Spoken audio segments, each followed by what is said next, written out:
the Lions, to me, I wouldn't be surprised if they went to the NFC Championship. Like, if we're talking sleeper, I need to be surprised.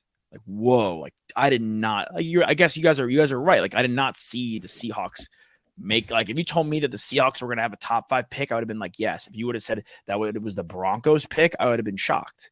I really don't think that we have the right definition of sleeper, because in years past, when we talk about fantasy sleepers, we're talking about guys who are like, taken in the 5th, 6th round that can end up popping off. It's not like guys you don't expect that you get in, the 10 to 12 range. Like, I disagree. Like, who are really the sleeper options here? Because I think there's a lot of teams in the NFL that are capable of actually being good. I mean, if you're looking at the options for teams that would actually surprise you and not be good, that's like the Texans, that's like the Colts, it's like the Broncos, the Bears, the Falcons, the Bears and the Colts are real sleepers. The Bears and the Colts, like, those are teams that have made the playoffs in the last 4 years. They dropped off a little bit.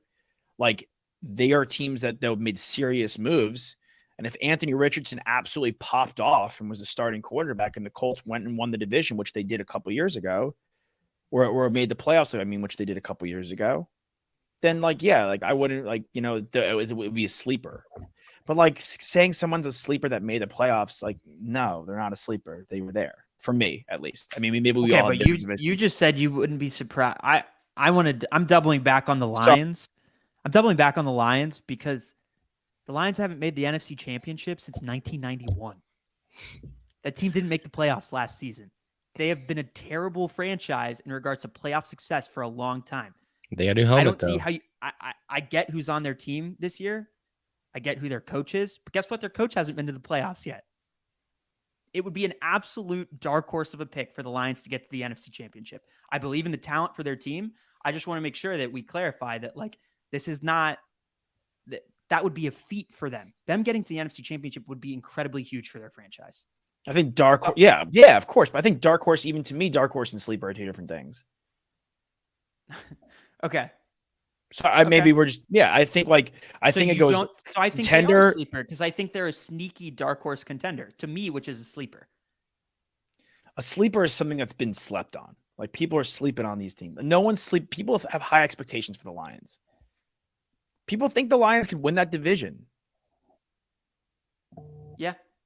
Like, the Bears are a sleeper. Like, the Bears could maybe win could make the playoffs and make a run if Justin Fields explodes. But winning the division is. Yeah, go ahead, Nick. When you say, like, people are sleeping on this, like, that means that they're good and people don't know that they're good. Like, people are sleeping on mimosas at brunch. People are sleeping on, hibachi. Like, they're not. Everyone knows mimosas at brunch are good, bro. It's a thing. Yeah, but mimosas at brunch are overrated. Just by the way, I'm just saying that that's by definition when you're saying we're sleeping on this, you're sleeping on that. It's something that some people don't understand is good, right? Like,